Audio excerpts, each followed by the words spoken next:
Dabarim, chapter by chapter, verse by verse. All right. Again, Shabbat Shalom. And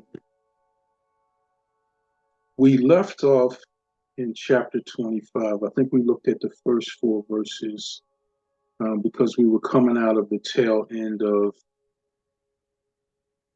chapter 24, where the thought continues into chapter 25.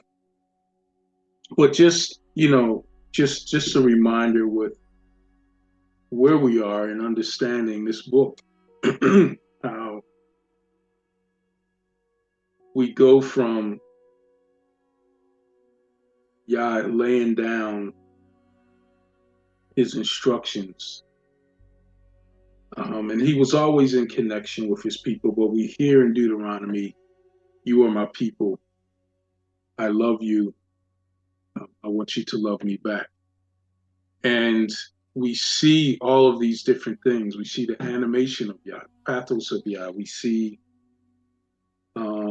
how he looks at this people and says, I want a community of people. I want a nation of people that is unlike any other nation. It is different from everything that you are used to, that you see, that surrounds you. There's something different.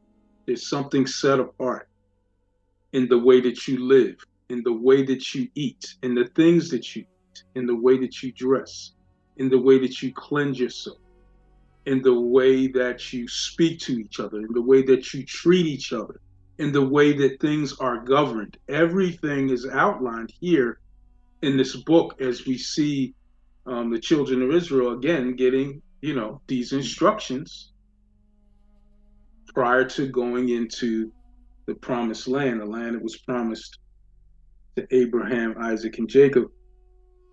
We see their descendants now on the cusp of going in. And it's important that we understand the layout.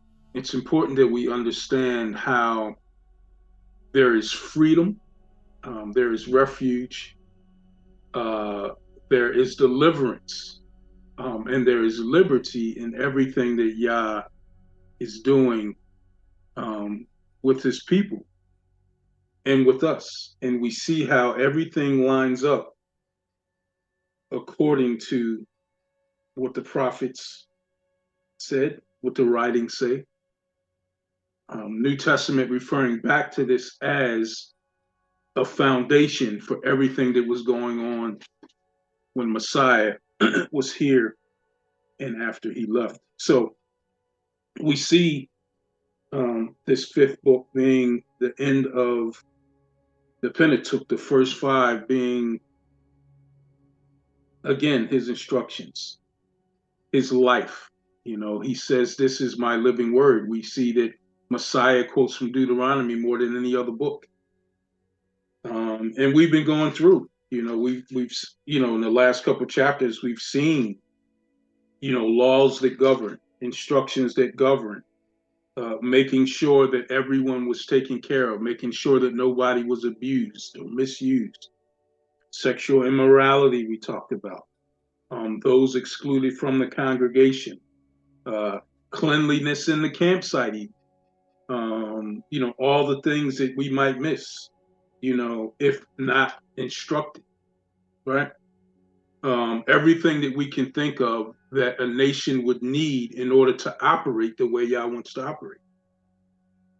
We're and I hope those of you that aren't able to make it on Friday nights are catching, the recordings of the spiritual warfare study. Man, if you're missing it, please go back and listen, because we're seeing things clearly. We're seeing our chains broken. Some of our ideologies that we attach to something we were taught being broken as we're seeing scripture come alive right before us. And here is the foundation where all of these things were birthed. Here where we're reading. We went through the spiritual series on the spiritual gifts for that same reason, to recalibrate what the word is truly saying and what it is not saying. So here is no different. So we did look at the first couple verses of chapter 25, but we'll go back through just for continuity. And I'll read for brevity of time, and then we'll get readers for the rest of what we're doing. But it says in verse 1 of chapter 25, it says, if there is a dispute between men and they come to court, that the judges may judge them, and they justify the righteous and condemn the wicked, then it shall be, if the wicked man deserves to be beaten, that the judge will cause him to lie down, and he and he in the presence according to the guilt with a certain number of blows. 40 blows he may be given, and no more, lest he should exceed this and beat him with many blows above these. Right? And your brother be humiliated in your sight. So we see here, a prohibition from going overboard, a parameter by which something would be excessive if it would go beyond. And, when you have a nation, when you're building a people, when you're giving instruction for them to live by, these types of things are necessary, right? We have to make sure that our judicial system is in concordance with what Yah prescribes, right? Because going outside of that would be likening to some of the nations that were surrounding that went overboard and beyond. And we see some of those in culture, throughout our history. We see some of those prohibitions being crossed, where there was excessive judicial punishment. We have, the I think it's the 8th article in the Bill of Rights, tells us not to be excessive with bail. It tells us not to be excessive in fines, or give unusual or unjust punishment. That's in the United States Bill of Rights. That comes from the framework of not being excessive, which we find in Torah. So Yah is making sure that there is not excessive punishment given to a judgment to having a dispute. He goes on to say in verse 4, you shall not muzzle an ox while it treads out the grain, allowing that ox to make sure that ox is able to eat freely, not muzzling it as it works. It nourishes itself to keep up its strength. Paul uses these same instances in First Corinthians, where he talks about making sure that those that are giving you the gospel are able to live by the gospel, and making sure that provision is made for them, that they are taken care of. So we have to make sure that we are constantly understanding, what it means for this word to come alive in our lives, understanding the practical application of what Yah is telling the Israelites here and what he's telling us as well.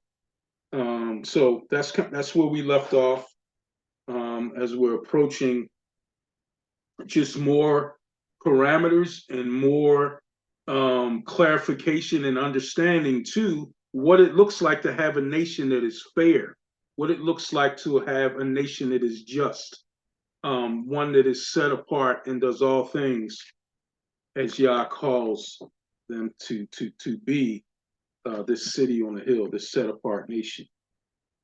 So we'll pick up there. We'll just go through chapter 25 today. We'll pick up in 26 the next time we're together. But I want to look at a couple things here in 25. So let's break it down into the little sections.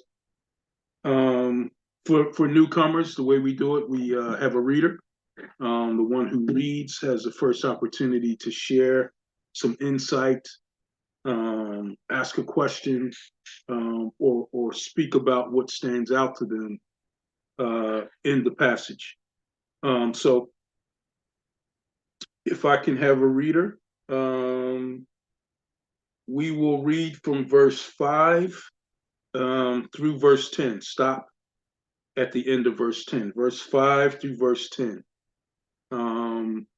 Who's our first reader today? Sister Lydia. Shabbat Shalom. Shabbat Shalom. Okay. Deuteronomy 25, verse 5. If brethren dwell together, and one of them die, and have no child, the woman of the dead shall not marry without unto a stranger. Her man's brother shall go in unto her, and take her to him to be his woman, and perform the duty of a man's brother unto her. And it shall be that the firstborn which she bears shall succeed in the name of his brother, which is dead, that his name be not put out of Yasharel. And if the man like not to take his brother's woman, then let his brother's woman go up to the gate unto the elders and say, my man's brother refuses to raise up unto his brother a name in Yasharel. He will not perform the duty of my man's brother. Then the elders of the city shall call him and speak unto him, and if he shall stand to it and say, I like not to take her, then shall his brother's woman come unto him in the presence of the elders, and loose his shoe from off his foot, and spit in his face, and shall answer and say, so shall it be done unto that man that will not build up his brother's house. And his name shall be called in Yasharel, the house of him that has had his shoe loosed. So to me, it's that if you don't have, if a guy dies, then his wife is to take his, basically her brother-in-law as husband, and the first child shall be for the man that died. And if you don't do it, then you're looked down upon from all of Yasharel. Yeah, that's the condensed, concise version. Absolutely. And there were parameters to that. There were stipulations to that, and we'll talk about them. But I kind of want to hear what you guys see. So if I can get some help, Brother Charles, my man. Yeah, Shalom. I believe that correlates with Genesis 38, 8 through 9, something like that. I'll read it, but I got a question really after that. Yeah, go ahead. So it says Genesis 38, 8, and Yehudah or Judah said to Onan, go in to your brother's wife and marry her, and raise up an heir to your brother. But Onan knew that the heir would not be his, and it came to pass when he went into his brother's wife that he admitted on the ground, lest he should give an heir to his brother. And it also, I believe it mentions some, I don't know if it connects with Ruth too, what happened in Ruth. Yeah. But I don't know. So you'll have to explain that later. But my question is when it says stranger, do you when it says in Deuteronomy 25, it says be married to a stranger outside of the family, or husband or brother shall go into her. Do you think, because when we hear stranger, like the Leviticus, it mentions stranger, but it's not talking about someone outside of the 12 tribes. We're just talking about not the Levitical priesthood. So is this actually talking about the blood brother that she should go into, or is it talking about someone within the tribe? And that's all I want to ask. Praise God. Yeah, so there was a fear of the family name, the family lineage, the inheritance being lost to someone or to a son that didn't have a child. So this would be like, so you use two examples. You use Genesis, where Judah tells the brother to take his brother's wife and to impregnate her, so that the first child would be of his brother. So the name continues. He's the heir. In Ruth, which is another example, is a kinsman of the one who dies, and is able to preserve the family name through his kinsman. So it would be a cousin or an uncle or someone that was close that would preserve the family name. So this was all about the preservation of the family. So both of those examples are good ones, and the stranger would be outside of the family of the brother, so that someone else wouldn't get the another family wouldn't get the inheritance of that specific family, or the blessing would be carried through their same lineage. So that's what those things mean. Praise Yah. Okay, so it's a blood brother. A blood brother, or as in Ruth and Boaz, a kinsman, a blood relative. Oh, okay. Yeah, right. That's what I want to know. Oh, thank you, bro. Praise God. Oh, no problem. No problem. Brother Rick. Well, that was going to be one of my questions that I was going to pose to you, because in the beginning of it, it says, if brethren dwell together and one of them die. So I was wondering if it was, blood, or if it's talking about, in the community, the faith, brothers that way. But as I'm looking through this and kind of reading what it's saying, and there's so much in here, this covenant language, as you would think that would be established when it's dealing with marriage, and like you said, lineage and all that type of stuff. But if we looked in these Aleph Tavs on how they're placed in this, it's pretty interesting. We have one that appears in Deuteronomy 7, and it says, and if a man like not to take Aleph Tav, his brother's woman.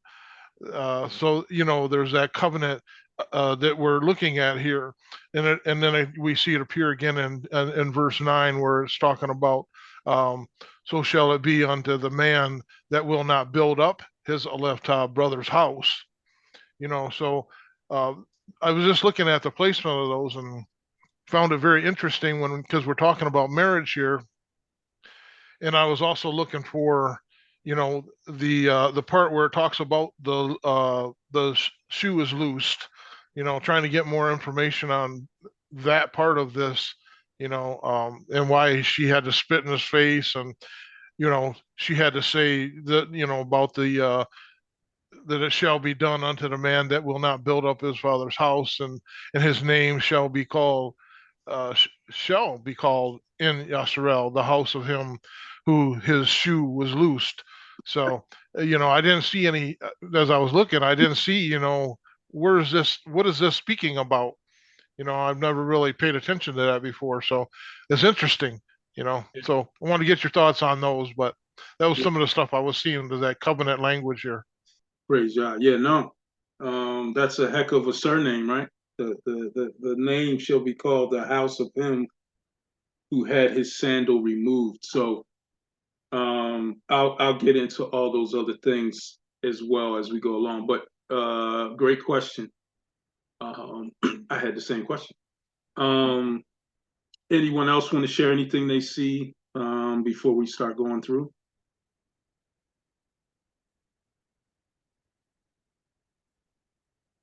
All right, let's go through it. So,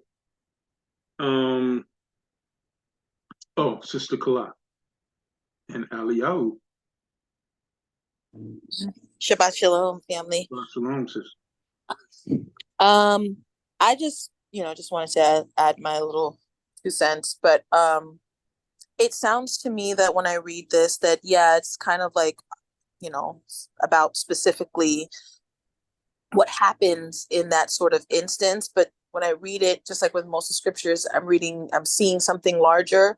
And for me, it comes off as Yahuah giving sort of like a blueprint of what happens when a person refuses to take responsibility for something, and what happens when we as people, as human beings, acquiesce responsibility or accountability. And it becomes really apparent in the part where, the elders of the city have the wife come in, and she spits in his face, and she says that, this is somebody who's choosing not to build up his own brother's home. And it's like, and now he's kind of marked with that forever, because it's like saying, if you're not willing and able to even take up the responsibility of building up your own brother's home and securing his family and protecting his family, because during those days, women are not in the same financial positions as they are in modern times. So her now being without a husband, it opens up a whole bunch of other doors for that family to become victimized in so many other ways. If you're not willing to step up to the plate to that, that's like a black mark upon you. And I also found it interesting when we were talking about the name that he'll be given. And he says, in Yasharal, his name shall now be called the house of him who has had his sandal removed. It's interesting because the Hebrew word for that, for sandal, is na'al. And the connotation behind it during those times was usually it was like a symbolic meaning for something. So usually shoes were used as a way to transfer domain or claim possession of land, or symbolically of domain. So it's almost like saying that if his name is now, he who has had his sandal removed, it's literally saying, here now is the house of somebody who has had his domain or his ability to have possession over something removed from him. He now has no right to claim anything as his own now, because when given the opportunity to do so for his own family, his brother, he did not take that. So now he has this black mark within Yasharal where, he now has his na'al removed, which is his, his ability to have authority or possession or domain over something. So, hallelujah. Yeah, no, that's a really good explanation. Very close to the actual meaning of that process and what it would mean to that person in the community.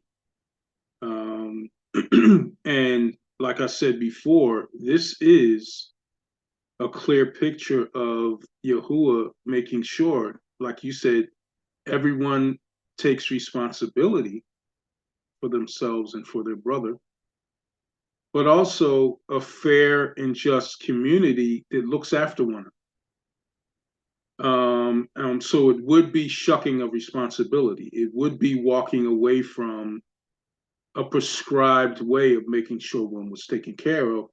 The connotation of a widow within itself meant something.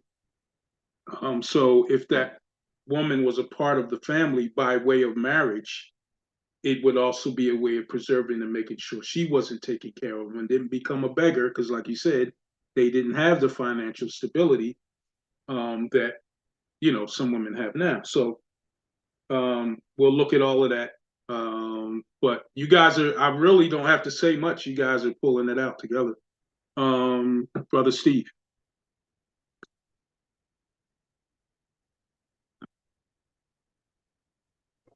Yes, you hear me? I do hear you. Okay, so I just wanted to add to what the sister was just saying. That all this and the first letter in there actually means fish, humility, activity, change, semen, spread, sprouting, increase, and life. So that has to do with the seed. So I just thought it was really interesting to see that that's part of the seed. You're talking about the transference of the air from one kid to another. So I just thought that we need to share with you guys. And I would have to do it on another time. But usually, if you break down those numbers, which you guys already know, those numbers usually have a little bit more meaning too. Yeah, you're breaking up really bad, brother. It's kind of hard to hear you. It does sound like what you're sharing is a little. Me having my headphones off. I'm Can you sorry. hear me better? Go ahead.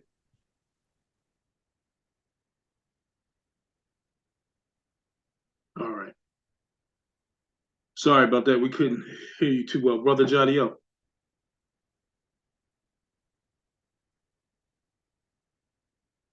Shabbat Shalom. Shalom, brother.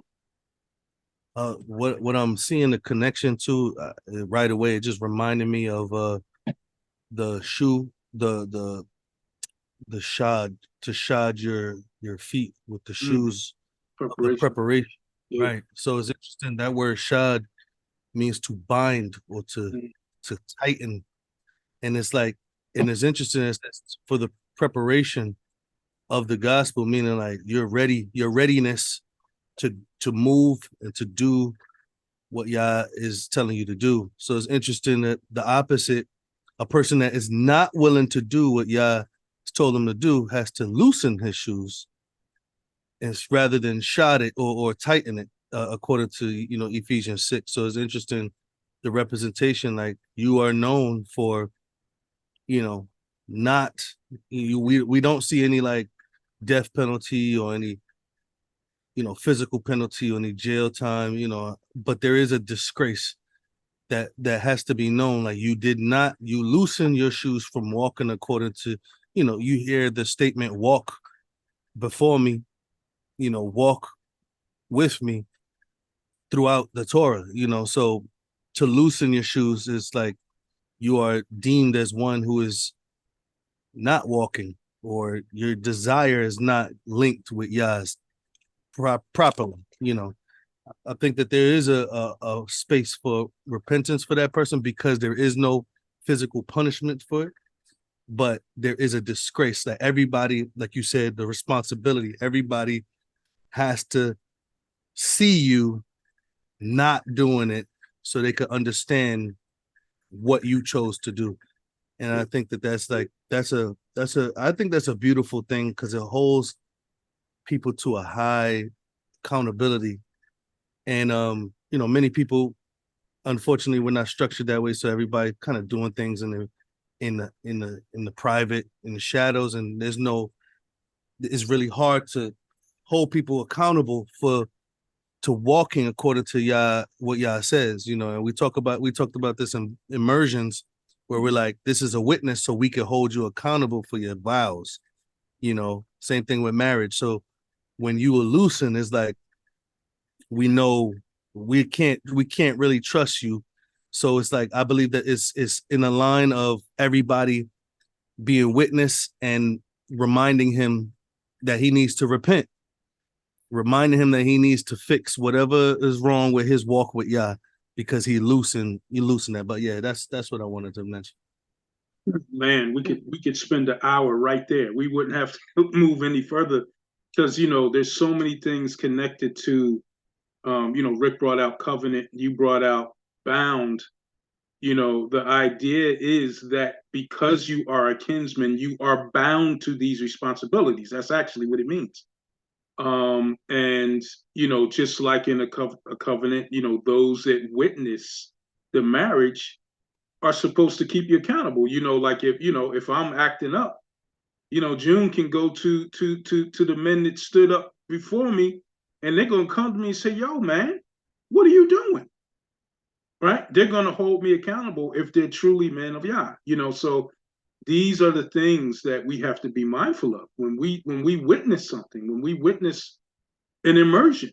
We're witnessing not just the actual act, we're witnessing and laying claim to and clarifying that this person is truly understanding what they are doing. We agree with it. Now dunk them in the water. That's why it's very important to have those studies. It's very important for the people to have the understanding. I remember we asked one sister, her daughter was gonna, be immersed, and we weren't sure. She was kind of young. We asked her to explain it, and she gave the explanation, and we went through with it. So these things are important, to understanding the responsibilities of what you are doing. Yah wants us to understand all these things. That's why he goes through these lengths. So let's look at it. If brothers dwell together and one of them dies and has no son, right? So right off the bat, we see there are stipulations to all of this. One, brothers are dwelling together. They're kinsmen. The second thing, the man who dies, the wife of that man has no child. So they're dwelling together. That means they believe the same things. They were under the same covering. They are under the same belief system. They live in the same nation. They have no child. They're childless. And three, that he is willing to do it. The brother has to be willing to do it. Now, it's very important that we look at, the consequences. But in this case, the punishment is really separation or ostracize, because it's contempt. The idea of unbounding something that's bound. You're loosening it. You're making it unstable. You're showing contempt with the spitting, which was the worst thing that you can do. It's still bad now. Someone spits in your face, that is the ultimate form of disrespect. It's like backhanding a man backhanding a man,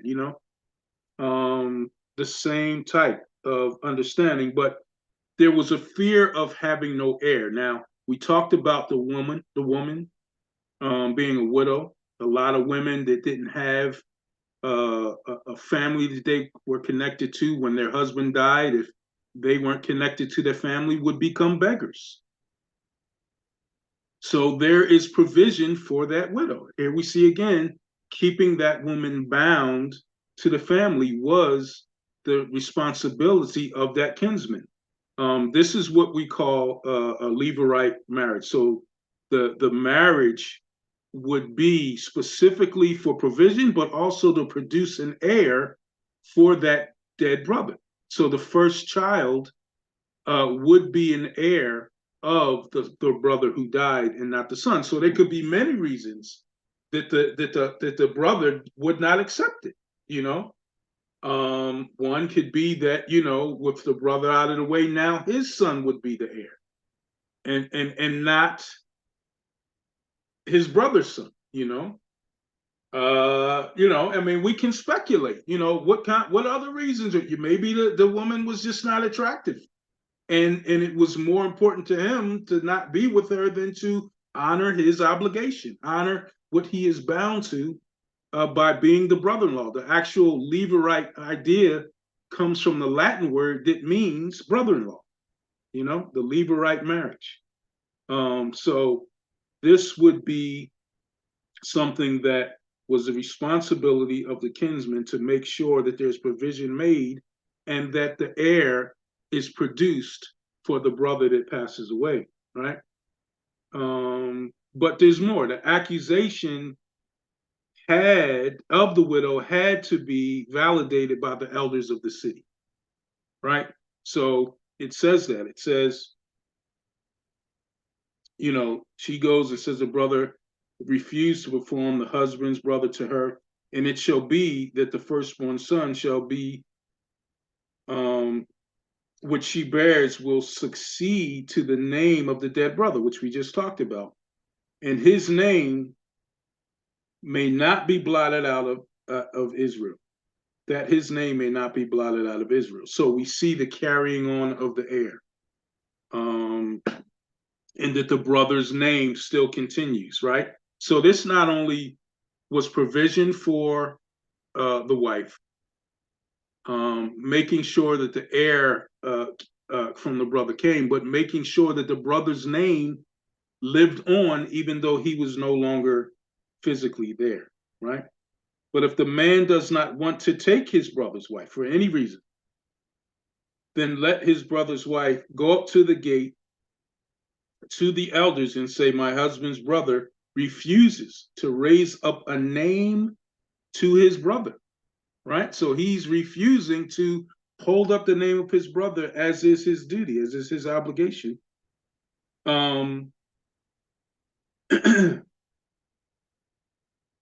And the name of his brother in Israel, and then says he will not perform, like I just said, the duty of my husband's brother, right? So as his brother, this was his duty. As Elder Jadiel said, it was an obligation that he was bound to. Very good reason to have those words monikered on and attached to the shoe, right? Then the elders of the city shall call him and speak to him. But if he stands firm and says, I do not want to take her, then his brother's wife shall come to him in the presence of the elders, remove his sandal from his foot. So removing the sandal from the foot was a sign of degradation, was a sign of contempt, but was also a sign of the loss of his rights to the community. Because not only did she loose the sandal, they took the sandal and the elders held on to it. The officials held on to it and to not to be returned. So he had to walk through the city from the gates back to his home, and basically put a nameplate on his home, right? So this was public disgrace, public shame, public ridicule for not carrying out the duties of his brother. So clearly we see these things are for real. And Brother Charles read what happened in Genesis. But we see that if the allegations are validated, he loses his rights. As Sister Kala said, he loses his ability to own property in the community, to have land even. So many different things happened in the culture, but these things are synonymous with what we're reading, that this was a public shame because of the dereliction of duty here, as we're reading through. Couple hands, Sister Kimberly. Shabbat Shalom. So I just wanted to ask a question. So would this brother be married, unmarried, or it didn't matter? I mean, what would his marital status be? Or it doesn't matter? If he was married, he would have to take, looking at the culture, take a second wife just to make sure the heir was brought through the brother's name. And then he would make provision for the wife in his home from that point forward. In other words, she would be taken care of financially, she would be taken care of communally, and wouldn't lose her rights to the family. So, when I looked at the culture, they could take them as a second wife to carry out that duty. They didn't have to continue to have children with that woman, but they had to have that first one. And if they had more, then they would be the heirs of that brother, if they were married. But I would think that specifically and primarily, it would be a brother who was not married, for it to be ideal in the way y'all set it up. But there were cases where the brother in this culture would take a second wife as well. Brother Thank Charles. you. Yeah, I'm gonna talk real quick so you can get to the next verses. I know you want to get on, but I just wanted to say, yeah, with this is good and this is important, because in these days, right, we have a lot of widows within cultures everywhere now in these days, and if they would follow the law, there's a lot of these things will be taken care of, and I see this is a good thing to know that this is in the law. Mm-hmm. And if people stop saying the law is done away with and look at the law, then we won't have all these problems that they talking about. And so anyway, but I just got a quick question. In Genesis 38, when we read about that, would you say would this be looked at like he was taking his own pleasure because he didn't do his, in 38 he was supposed to, what? Yeah, so in Genesis 38, it was clearly a selfish act. He took on the physical responsibility right, and enjoyed laying with her, but spilled on a rock as to not have an heir, so that his brother's child wouldn't be the heir to his brother. Right. That's not carrying out the way that it was prescribed. So in that case, he was killed. But here the actual provision for the widow and the kinsman would be public disgrace if he didn't carry out his responsibilities. Right. Enjoying his own pleasure. But then that's what I was saying. It's almost like fornicating. Yeah, absolutely. For sure. For sure. For sure. Praise God. So we see clearly these things, and man, what a name to carry out. Sandal will be removed from his foot, spit in his face, and answer and say, shall it be done to the man who will not build up his brother's house? And remember, part of the responsibility, you couldn't be selfish in this case because you are building up your brother's house. You're continuing your brother's legacy, right? Very important in a society. Very important that we look after each other. When we're, we have a very recent time together. Like if there's a bunch of kids running around doing things, I don't care whether their parent is out there or not. I'm going to correct them and steer them to do the right things. Whether it's they're being too loud, whether they're being dangerous in what they're doing, somebody could get hurt. We have to communally take care of each other. If I'm, out late coming out of my cabin and I see, Keturah walking and 3 guys that aren't from our camp go to try to grab her, then I'm going to act just like Jadiel would and help protect her. These are the things that would happen in a community. Like we would take care of each other without hesitation, right? It has to be love your brother as you yourself are loved. We have to make sure that in our community, we are making sure that there's provision for everyone. I wanted to make sure that this society was different from any other. Rules like no other, instructions like no other, set apart, different. You will know, they will know by your love for one another. So we have to make sure that we see those things clearly, and we understand some of the harsh responses, some of the harsh repercussions for not doing so. We have to make sure that we're taken care of. So hope we can all clearly see that. If so, let's move on to the next section. Everyone good? Praise Yah. All right. Next reader, if you would like to read verses 11 through 16. So verse 11, stop at the end of 16. Sister Kula.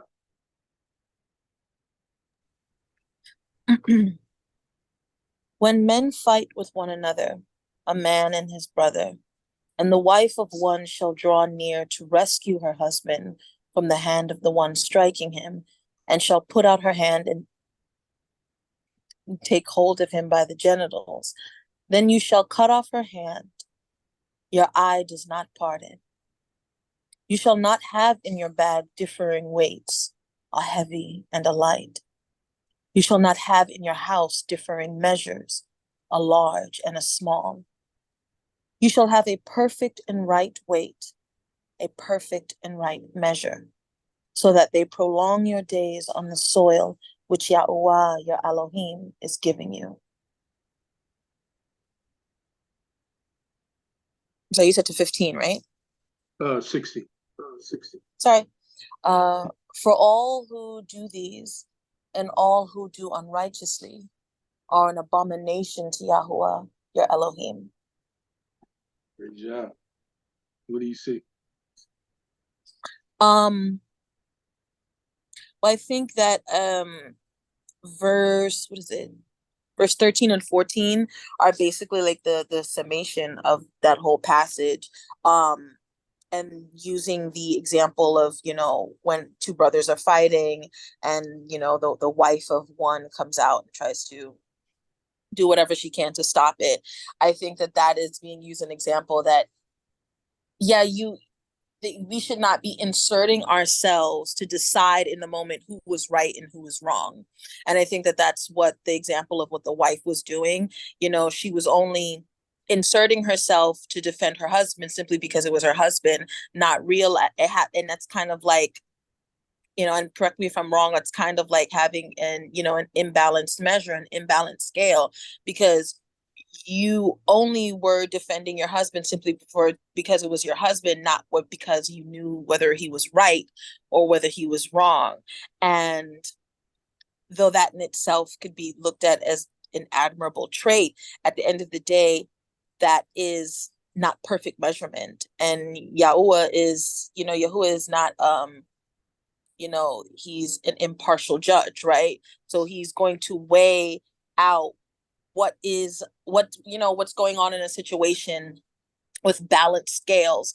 And I think that is, him showing us that no matter our proximity to a situation, our relation to a situation or to a person or certain people within a situation, we should not be picking sides based on our emotions or like I said, our relation to a particular person. That we need to be stepping back and having a balanced measure and scale of how we judge everything we come in contact with. And anything outside of that is abominable to Yahuah. Yeah, I mean, I can see why you're combining the two, because they're in the same, and I think ultimately it all has to do with fairness. But there's a little bit more to the wife and the husband in the fight. There's a little bit more to that, and we'll talk about that in a second. And the scales, don't cheat each other. Don't be dishonest, and we'll talk about that a little more. But ultimately, I think the whole passage from 24 on is about being fair, is about being just, is about doing the right thing, is about accepting responsibility, is about taking care of each other, not maliciously trying to harm one another. All of those things are included for these understandings. So in that case, yes. Brother Charles. Yeah, real quick. If this verse doesn't correlate actually with it, just correct me, but I got something to say after that. So it might be a little funny, but Proverbs 16:11, it says, honest weights and scales are Yahuwah's. All the weights in the bag are his word. So now I want you to think about this. Y'all was just talking about heritage and all of this. And noon means seed, right?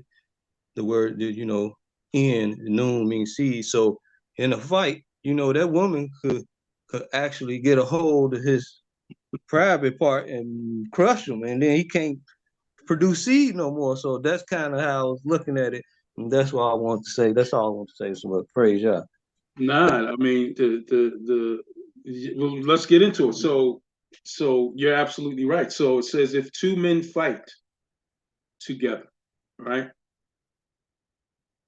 I think one version says if two men strive together, they're fighting, and the wife of one draws near to rescue her husband from the hand of the one attacking him. So the husband is losing. It looks like he's the attacker, or the other man has the advantage, and puts out her hand and seizes him by the genitals. So, and I think in some other versions it says by the privates. That word seizes means to grip or take hold with violence. So there is a malicious attack that, like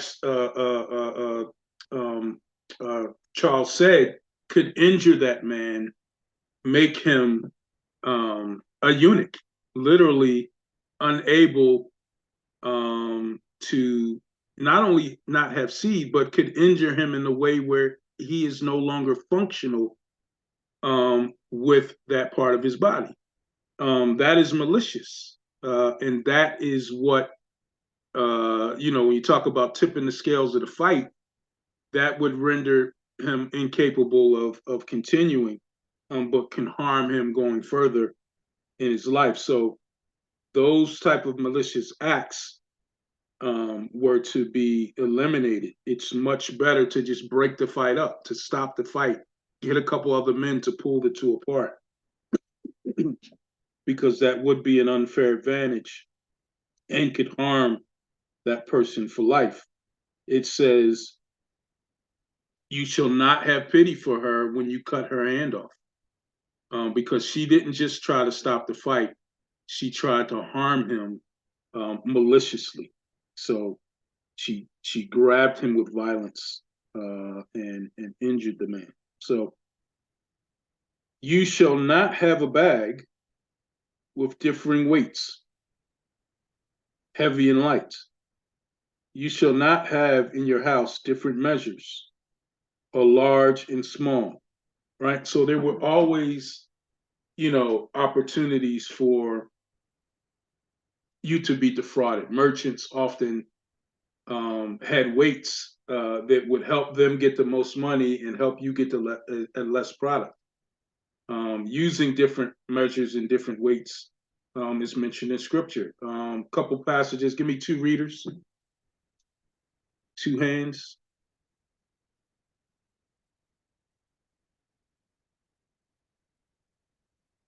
All right, Sister Lydia, and who else? TL, you clapping? You raising your hand, brother? All right, Sister. All right, Jim. So Sister Lydia, turn to Micah 6:11. June, turn to Amos 8:5. Micah 8:11 and Amos 8:5. Either one, when you're ready, can unmute. It must be Micah 6:11, not 8:11, right? I said 6. Micah 6:11 and Amos 8. Okay. Okay. So 6:11 and Micah. There shall I count them pure with the wicked balances and with the bag of deceitful weights. Amos 8:5.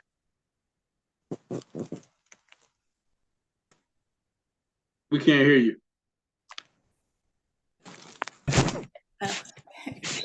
You can't wait for the Sabbath day to be over and the religious festivals to end so you can get back to cheating the helpless. You measure out grain with dishonest measures and cheat the buyer with dishonest scales. So we clearly see that this is a thing. Israel had to be taught not to do these things. And it's, we were laughing at Sukkot because I was given some instructions about, it's a shame that, Yah has to say these things to us to prevent us from doing these things. But, it's almost like when you make a prohibition, people literally go beyond that. Like if you say, don't write in the concrete, the wet concrete. Somebody always writes their name in the wet concrete. Don't walk on the ground. There's a sign, wet paint. You always see footprints in the wet paint. Don't jump off the gate into the pool. Everybody stands on the side of the gate and jumps into the pool. And I shared a story about a friend of mine who was going out to dinner with his wife, and right before he left, he told his son and his daughter, don't put beans up your nose. And then they got a call from the restaurant that their daughter stuck beans in her nose and rushed to the emergency room. So all these prohibitions, but Yah gives us provision. He tells us all of the things ahead of us and tells us not to do it and why.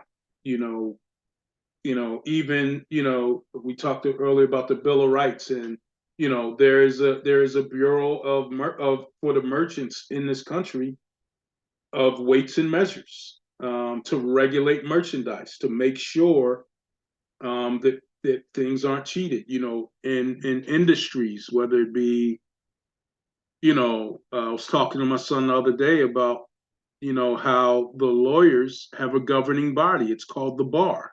And if they go outside of the parameters of those governing bodies and rules, they are disbarred, right? You have in engineering, you have standards by which you have to build a structure, a substation, whether it be electrical, civil, mechanical. You have standards by which you have to build those structures, those buildings or whatever. And if you violate those codes in the standards, you can be sued. You can be put out of business. So everything has a governing body, and it comes from Yah making instructions, making sure that everything and everyone was treated fairly within the nation. So we have this perfect, exact, don't rip each other off mentality in the nation. And we have to be reminded of it continually. You shall not have in your bag different weights, a heavy and a light. You shall not have in your house differing measures, a large and a small. You shall not have you shall have, a perfect and just weight, a perfect, and just measure, that your days, why, may be lengthened in the land which Yahuah your Elohim is giving you, right? Preservation of life, making the right decisions. You could tell somebody the wrong weight and they literally take your life. It's not just figuratively, which everyone hopes it stays figuratively, but it's also physically, retaliation. But then there's laws against retaliation. So all of those things keeping in place lengthen your time in the land which Yahuah your Elohim is giving you.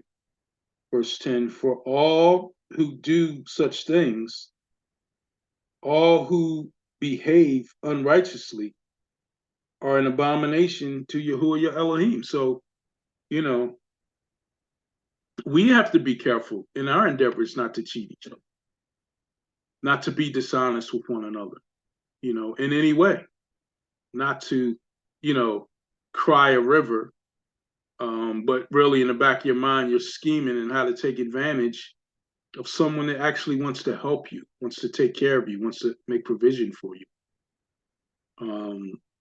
That's why we have, rules and regulations even within the assembly about, the giving, and provision, so people can't take advantage.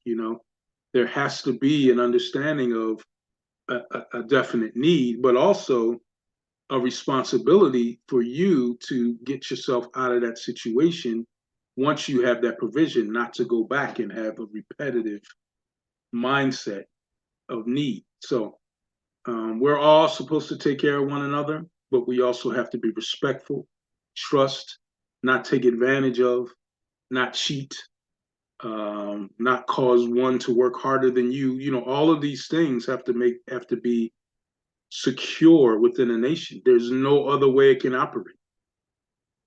If we all lived on the same land, in the same property, there would have to be rules and regulations within that land. Obviously, ones that don't contradict scripture, but ones by which we could live by, so there would be no distortion. There would be no abuse within the parameters of that. So all of these things we need to keep in mind as we continue to watch the Israelites and learn from them, and to make sure that all of these things are practical in our own lives. In this last part, and we'll end here for the day, short session, but next time I want to get the full picture of chapter 26. So if we can read the last few verses, and we'll talk about it a little bit. We'll read some scriptures that kind of give us an explanation of what's going on here. Verse 17, if I can get a reader, through the end of the chapter. Verse 17 to the end of the chapter. Brother Tia. Shabbat Shalom. Shabbat Shalom, brother. I got it right this time. I guess it's been a while since I responded. I got thumbs up the first time and hand clap the second time. Okay. So you say verse 17? Yeah, start from verse 17 to the end of the chapter. Okay. Remember what Amalek did to you on the way as you were coming out of Mitzrayim, how he met you on the way and attacked your back, all the feeble ones in your rear, when you were tired and weary, and he did not revere Elohim. Therefore it shall be, when Yahuah your Elohim has given you rest from your enemies all around, in the land which Yahuah your Elohim is giving you to possess and as an inheritance, that you blot out the remembrance of Amalek from under the Shamayim. Do not forget. Okay, so this is to remind them that Amalek took them at a vulnerable position and attacked all the weak. I guess I believe that's the custom of formation, is to have the weak and the tired in the back and the strong man up in front. And he didn't want to be a true warrior and come at you from the front. He came from the back, attacking all of your weak and tired. And so you're not supposed to forget that when you come to your land where you at, basically always keeping a remembrance that who Amalek is. He's actually a true enemy of Yasharel.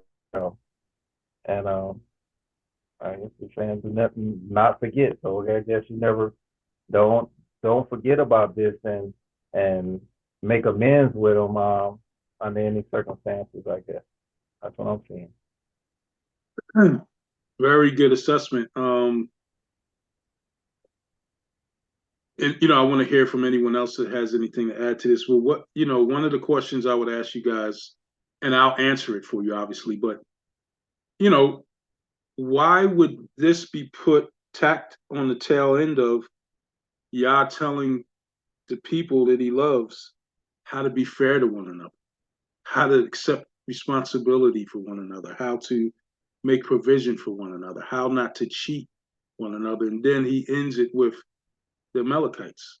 I wonder why. One would go, as to why he would put this at the end of this passage. I know Jadiel and Rick know, so you can't answer. But, just any insight you guys want to add before I go through and explain it. And we're going to read a couple passages. I'm going to need a couple readers as well. So if I could have two readers, we'll kind of read through the actions of the Amalekites. Two readers. Naomi, let me get one more. And Sister Diane.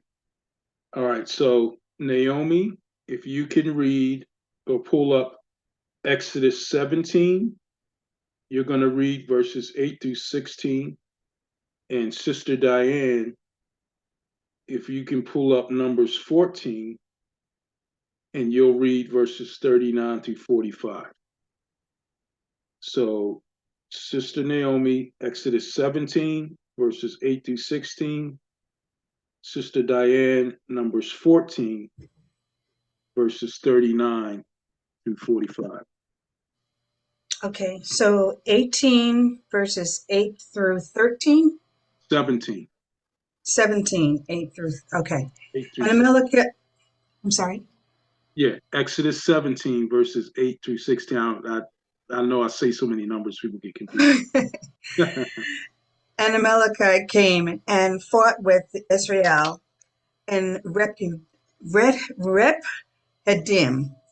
And Moshe said to Yahushua, choose for us men and go out, fight Amalekite tomorrow. And I'm standing myself on top of the hill with the rod of Elohim in my hand.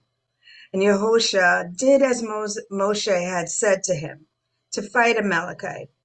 And Moshe, Aaron, and Hur went up to the top of the hill. And it came to be when Moshe held up his hands that Yasharel prevailed. And when he let down his hands, Amalekite prevailed. But Moshe's hands were heavy. So they took a stone and put it under him, and he sat on it. And Aaron and Hur supported his hands, one on one side and the other on the other side. And his hands were steady until the going down of the sun. And Yehoshua defeated Amalekite and his people with the edge of the sword. And Yahushua said to Moshe, write this for a remembrance in the book and recite it in the hearing of the Yehoshua. And I shall completely blot out the remembrance of the Amalekites from under Shemaim. And Moshe built an altar and called the name Yahushua Nisi. For he said, because a hand is on the throne of Yah, Yahuah is to fight against Amalekites from generation to generation. Praise Yah. So we see there's something about that passage that shows a weakness, right? When their hands fell down, they were weak. Amalekites started to win. When they raised their hands up, they were strong, right? All provision of Yah, them seeking Yah for provision, for might, for strength. When they couldn't seek him the correct way, when their hands fell, they were weak. And that's when Amalekites attacked them and started to prevail. I'm going to come back to that. There's something I'm trying to say here in regards to where it's placed in this passage. Numbers chapter 14, Sister Diane, verses 39 through 45.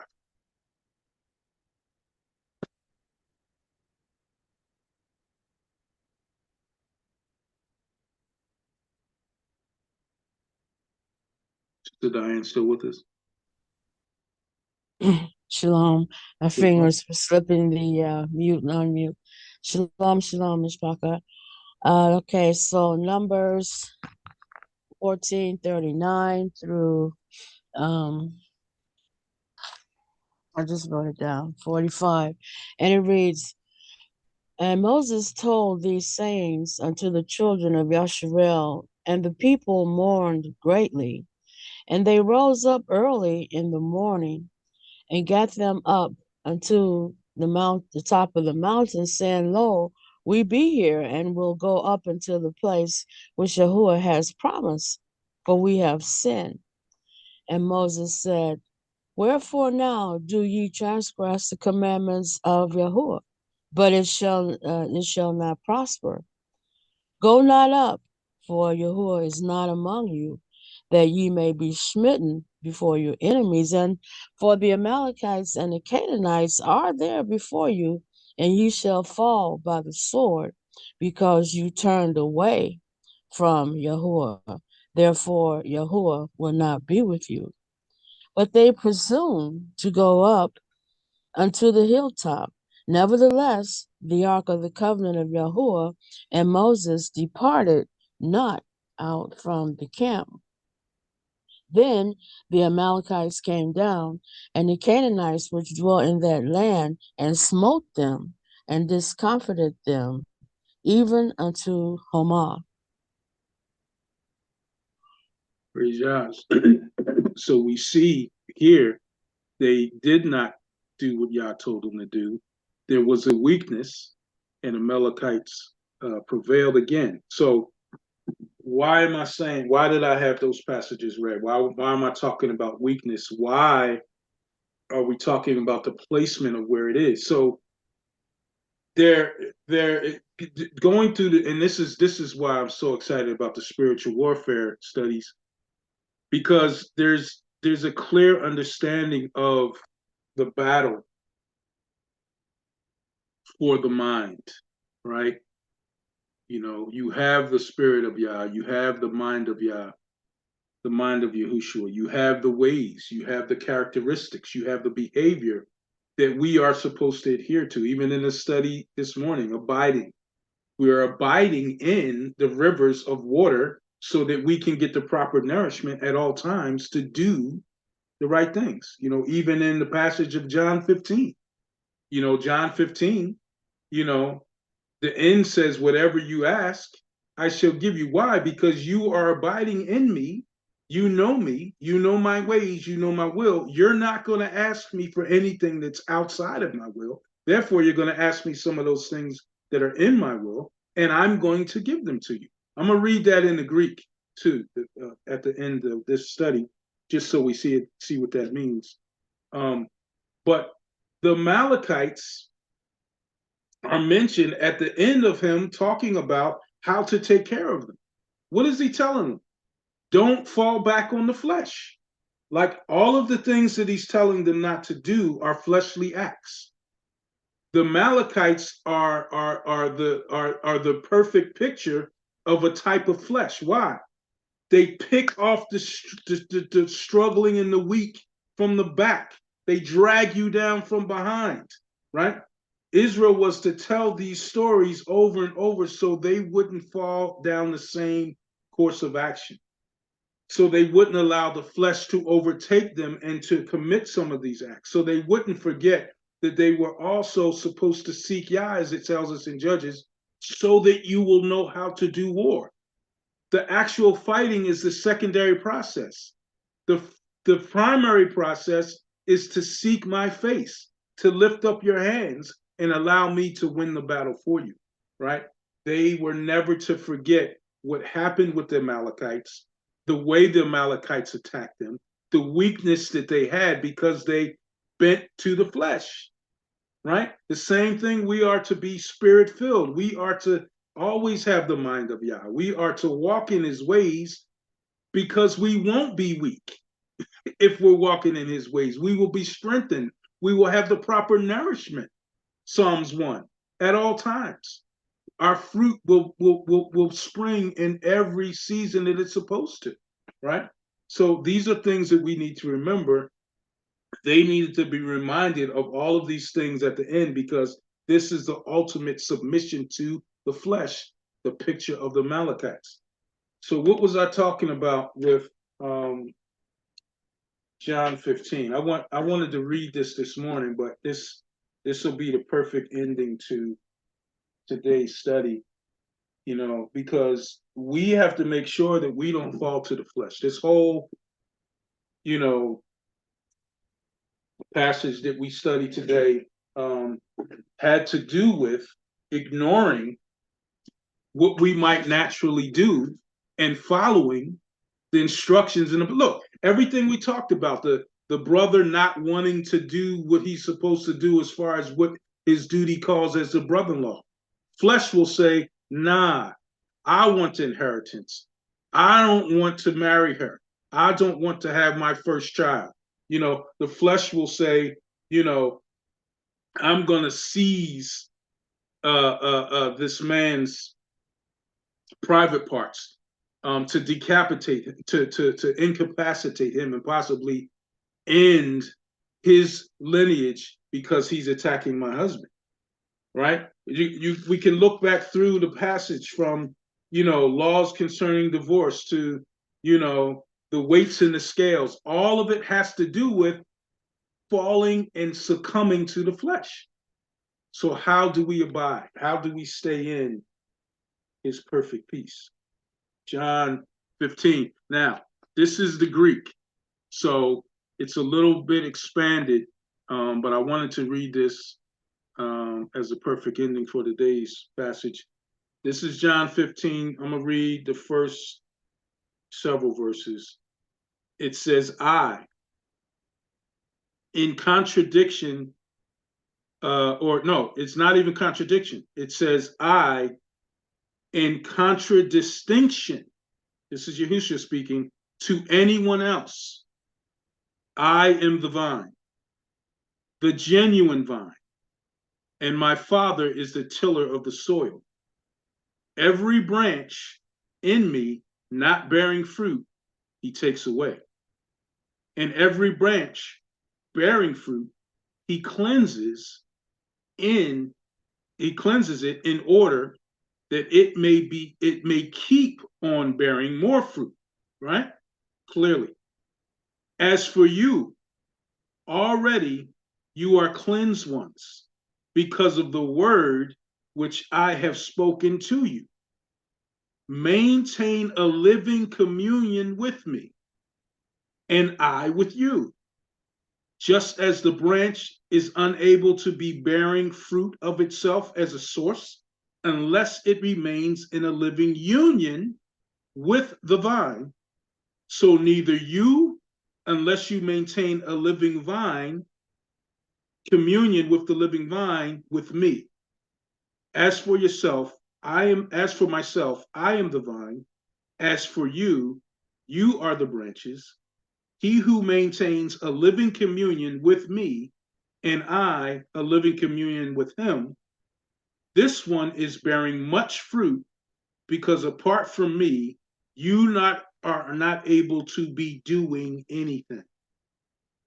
If anyone is not maintaining a living communion with me, constantly reading my word, constantly walking with me, constantly seeking my counsel, constantly checking the pulse by reading the word and making sure my life is the same, he was thrown outside as the branch is and was caused to wither. So we clearly see, and I hope you see that in the context of the grammar that we are given from the English, it does not provide, like Rick said earlier, the full understanding of what it means.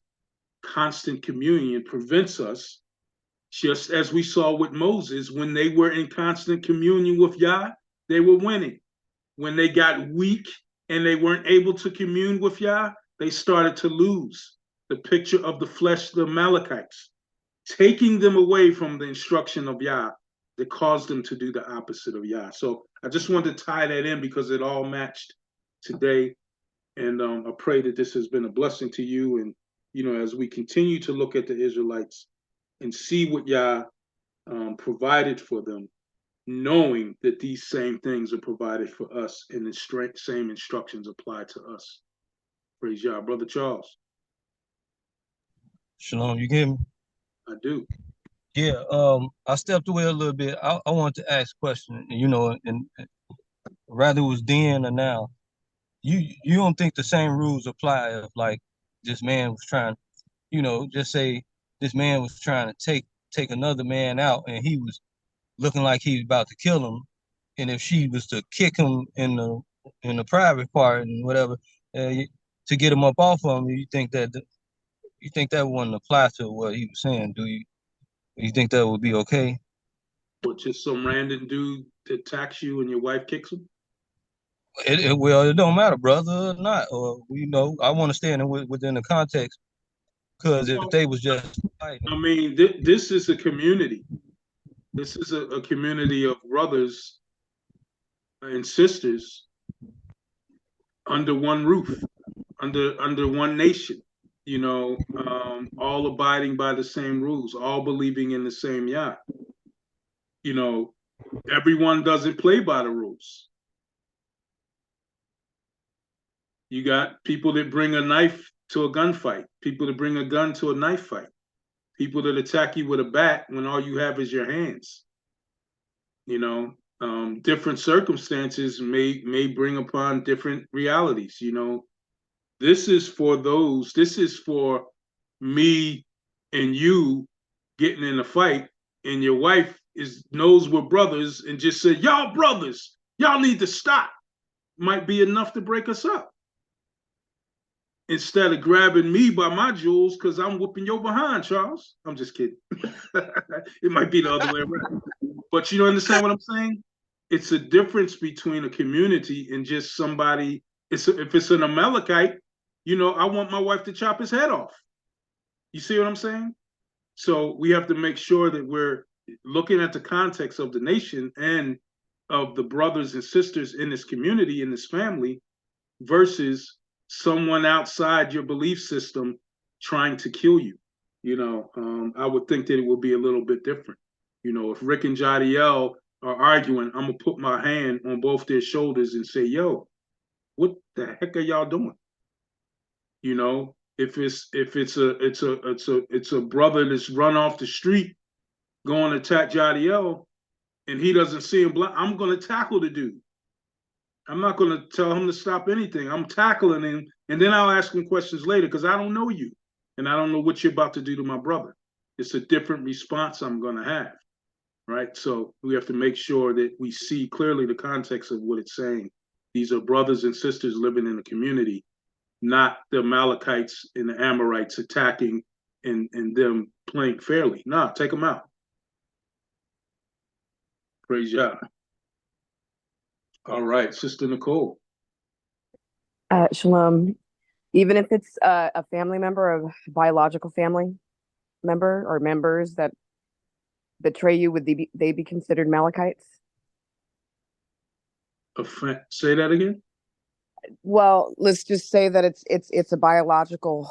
I mean, your blood, your family, and they're doing you wrong or betraying you or have other intentions that are not good in Yah's eyes. And of course, they're not believers, but are they considered Amalekites? In the case of trying to take you off of what you believe, absolutely. In the case of a physical altercation, I would think that there will be a better way than to try to kill them or, cause them serious bodily harm. I know, there's plenty of men in my family, strong men in my family that aren't believers. I don't think that we would get in a fist fight. We might argue and disagree, but I don't think any of my kin would punch me in my face unless I really violated him or vice versa.